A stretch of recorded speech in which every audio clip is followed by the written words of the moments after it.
So again, if you're watching along live with us, you'll be able to see our ranks. And I think mine, you and I both have the same top two. We're in lockstep there with Seth Rollins and Cody Rhodes. And then we both have Gunther, ironically enough, right there at 5, even though he's going to be out for a little bit. But our 3 and our 4 is where we differ. And I tell you, Maddie, I was struggling back and forth with Breaker, with Punk, who you have at 3 and 4. I have Drew McIntyre and Dominic Mysterio at 3 and 4. Throwing in the honorable mention here, I got the New Day. You got Jacob Fatu and Dom Dom as well. So, what made you go with your 5? So I was thinking to myself, who are wrestlers that not only I enjoy watching, but I think just make such an impact on a weekly show or like on TV? Who am I going to be missing the most if they're I not like on that TV? bar.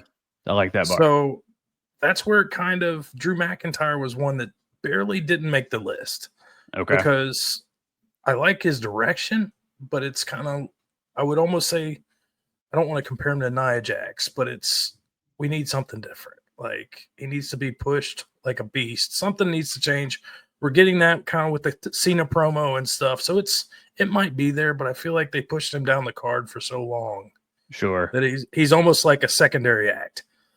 So to me, I was like, man, obviously you got your champs here. It's hard to. Seth Rollins is your one, clear and far away to me. Yeah. And then Cody when he does what he's supposed to. But I think Punk adds so much on a weekly basis. Mm-hmm. Whether it's on the mic, in the ring. I mean, to me, if it's not Seth Rollins carrying Raw, it's CM Punk right now. So, yeah. Go ahead. Yeah, I think I undervalued CM Punk his last run, and now I think I don't know if I overvalue him. I just think on a week-to-week basis, if CM Punk wasn't there, I think you could drastically tell compared to the LA Knights, the Jey Usos, etc.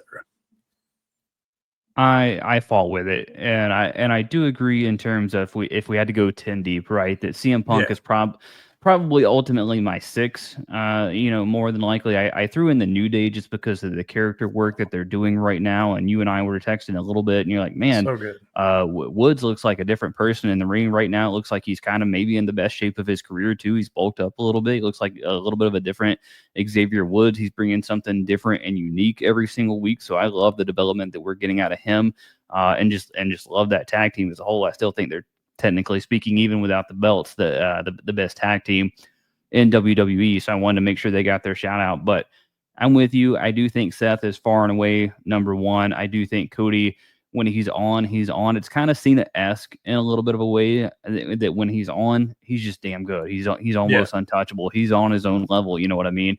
But you don't get that Cody every week. You kind of get the rah-rah Cody here and there. Right. But you can't argue with the body of work, I think, in ring since his return. Drew McIntyre is so underrated, and I get exactly what you're saying just from the standpoint of he has been pushed down the card from WWE, and so it kind of feels like he's lost and he's floating around and he's doing the jelly roll match and he's doing this and he's doing that, and he's not there in the Seth Rollins, Cody Rhodes tier in terms of like where he's landing on the card or how he's being featured. But I don't think it takes away from like how good and how valuable his work actually is. Like Drew McIntyre to me doesn't have a bad promo. He really doesn't have a bad match for the most part. He's just so damn consistent. Dom Dom, I mean, he's just Dom, dude. He's just Dom, and you're seeing it right now, especially with this AAA crossover with the reaction that he's getting, internationally, the segments he's getting, the Judgment Day segments. I mean, he's just all over. He's got his Wingstop commercials. The kid's just doing it all, and he's like what, mid-20s. It just seems like the potential is just we're just at the very surface of it. But Gunther, man, we both have Gunther still left on our list, and I think what speaks to Gunther being so valuable to WWE and why I couldn't leave him out of my top 5 feels like there's a little bit of a hole there that Gunther left when he is, he's no longer on WWE TV until he works through this injury, man. I think we're missing Gunther a little bit right now. Yeah, I mean, because we have so many characters and he's just stable, man. Like he's that imposing heel that's dominant. that, I don't think he tweens. He's not getting cheered as much as a Seth Rollins or these other guys or a Drew McIntyre. He's in lockstep. I think his character's just that. It's ahead of its time. I feel like having a good, or it used to be called, what was it? It would be hard to be a face, but easy to be a heel, right? That's what everybody used to say. Yeah. And now I think it's kind of changed. I think it's harder to be a heel compared to how easy it is. Because look how on the roster, how many males are getting cheered compared to how many people can you really hate and really call a face and an opposing force other than maybe Gunther and maybe one or two other guys. So Seth Rollins, his song still gets, a reaction. People are still singing it every single week. I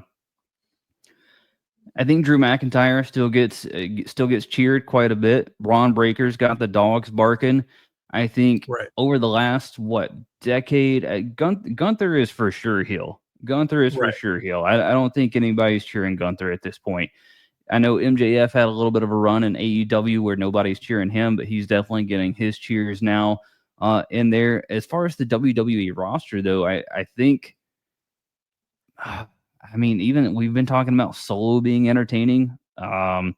Roman's in the same boat. Miz isn't necessarily around enough, and I think people find him too goofy to be like full on heel. Brock kind of gets cheered too. Yeah, man, it's hard to be a full-fledged heel right now in present day WWE. And the thing about like a Drew, he could be a heel, but he's so fucking witty and so like Yeah. in the know. It's hard. You can't hate the guy or a Dom. Like he's a sleazy heel, but I think the sleaziness plays like I think that's what makes you cheer him sometimes. And we've seen. I mean, it's just so tough. Like I think you could go back to Roman being a heel. We're leaving out one person. Who? We're leaving out Logan Paul. Oh, yeah. Okay. Yeah. And he's just different. Like I think we're He still is. trying to figure out his role in all this. We see the upside.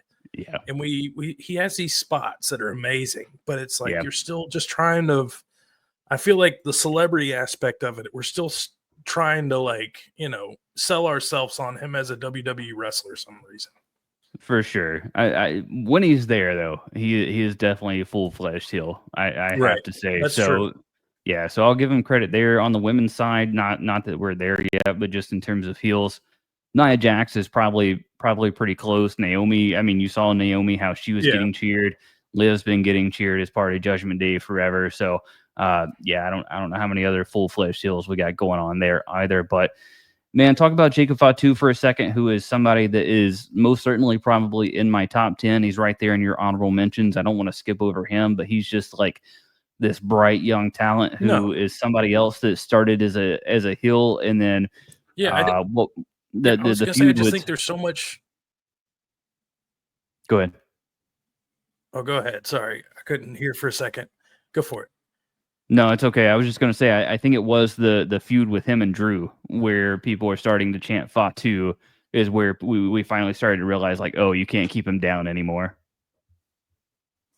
Yeah, and I think there's so much, it would be so fun to see him and Seth Rollins in a feud or some other people, like, just to have him step up in a main program. I think that's the other thing. He's got so many different programs with guys he could have.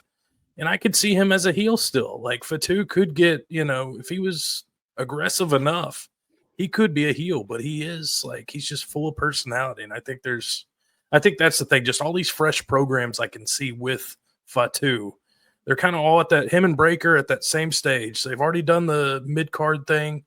And now they're right there trying to figure out whether it's experience or what that gets them on that main level.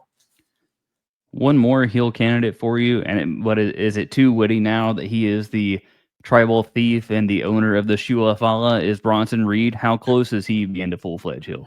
God, dude. I mean, he is scary. And I think, dude, his move in ring, he's awesome. And if you just keep him, if something ever happens with Seth Rollins and Breaker, if you kept Heyman with just what's his name, Reed, Bronson, I think that would do wonders for him too. I could definitely see in another year's time him being a main event heel easy. I think he's got it for sure, and I think he did a great job actually in that video package where he was selling the feud between him and Roman Yeah. hasn't necessarily been on the mic to challenge Bronson Reed. He'll come out there and make the save or do whatever and break up the main event, which is apparently his whole thing right now.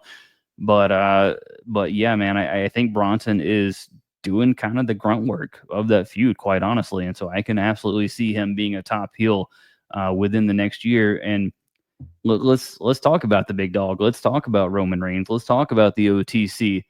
Neither of us have Roman on our top five.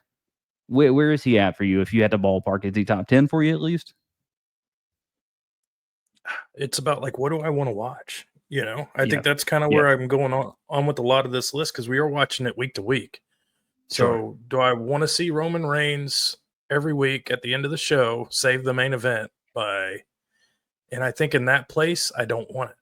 If he's head of the bloodline and he's doing that whole spill, or he's feuding with Seth or Punk or somebody, but it just doesn't. I got more out of the LA Knight CM Punk table spot this week Sure. than I got out of Roman Reigns returning to Spear Breaker. Like, it's just not there, or not Spear Breaker, but whatever he did. Yeah, I'm pretty sure he did. It's just not there yet, man. I think if we have this conversation 6 months ago, right, then Roman's probably definitely in the top 10, probably maybe even the top five. But it's back to what you're saying, just in terms of like, what do you want to watch week to week? What are you entertained by? I think everybody's definition of like what's the best or who's your favorite or who you see in your top five, your Mount Rushmore, whatever you want to call it, can be so many different ways that it can be interpreted in so many different directions. Because for some people it's just like in-ring work. For some people it encompasses the mic skills and the entrance. And I think you and I are trying to take as much of a holistic approach to this as we can here. Well, that's the name of this episode. Top 5 men's and women's wrestlers right now. Right now. What we're seeing on a week-to-week basis. Not the people that are part-timers. Are we seeing Cena every week? No. Are we seeing Brock every week? We're not seeing these people. Gunther, when he was here every week, he's making an impact. Whether he's Right. attacking legends, whether he's running down, a has-been, whatever he did, it stuck and it was good. So for captivating TV, these are the guys that we're watching week in and week in carry the load. Who is somebody that you can see within, let's just call it by the end of the year, right? We're in August. We're fast approaching the end of 2025 somehow. Who's somebody you can see breaking into your top five on the men's side? So honorable mention, obviously Fatu, Dom. Yep. I easy, right? And then New Yeah, Day. I felt like a disservice not saying them, but I think it's just the tag division as a whole. sure. And that's just kind of the only reason I didn't put New Day on there. I knew you had them as an honorable mention, and they are, by far and away the best thing. Obviously, in the tag division, you could say they could be top 5 on the roster easily. So it's nothing against New Day. That's tough, man. It was hard for me not to put Jey Uso here. But I also know he's already had his run. LA Knight, I'm a big fan of. We know both those guys are kind of on the cusp. We're just they're kind of teetering. So it's tough for me to really, I'm trying to pick somebody that's going to be on Rollins or Cody Rhodes' level. And that's tough to do. Yeah, I don't know if my 1 or 2 are going to move, but I think 3 through 5 are up for quite a bit of debate. And I think you and I are going to do a show at some point, because we were talking about it either last week or a couple weeks before. Like, who can possibly dethrone Seth Rollins and Cody Rhodes for their title before WrestleMania? I, quite frankly, right now, do not have an answer. I think they're both heading into Mania as champion with the way that things look. But in terms of my top five, let me give you a little bit of a dark horse, Maddie. And part of it Okay. has to do with the run that he's having right now, not only on WWE TV, but over in Mexico. What about our good friend El Grande Americano, Ludwig Kaiser, man? What Dude. about this guy's work right now? He has taken this gimmick and he is dude. It's so good. It's so good. He's so good. Even when he wasn't Grande Americano, like, he is a Right. gem. Him, Yeah. Chad Gable, another one. Both those guys, like whether it was Grande Americana or what, like they're that good. And then Penta, what about him? Like we know his upside's so much higher. I don't know where it goes, but I would love to see him and Dom feud. I'd love to see some big time matches against Seth Rollins, a Cody Rhodes. I just don't know. It's interesting because there are all these guys that are like upper level that are just right there creeping, and then like you said, Ludwig Kaiser, dude, like he's got link. Could you imagine him and Gunther having a program or something?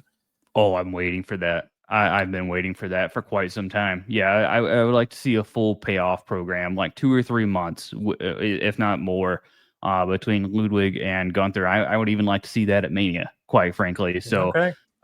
yeah, I mean, somewhere down the line, like I want Ludwig to run with this Grande Americano character right now because I mean he's singing in Spanish and doing promos in Spanish. I mean, I don't know what the original idea they had for that character was, but Ludwig has taken it, in my opinion, and pushed it well past anything that they could have tried to figure out with Chad Gable. And that's no slight to Gable because Gable was No. doing fantastic work, to your own point. But I just think Kaiser has pushed the bar for that one. But yeah, once he's done with that, man, I would love to see Ludwig and Gunther kind of revisit Imperium and then kind of maybe have it topple into a WrestleMania, SummerSlam, Royal Rumble type event. So I think that would be great for those two guys right there.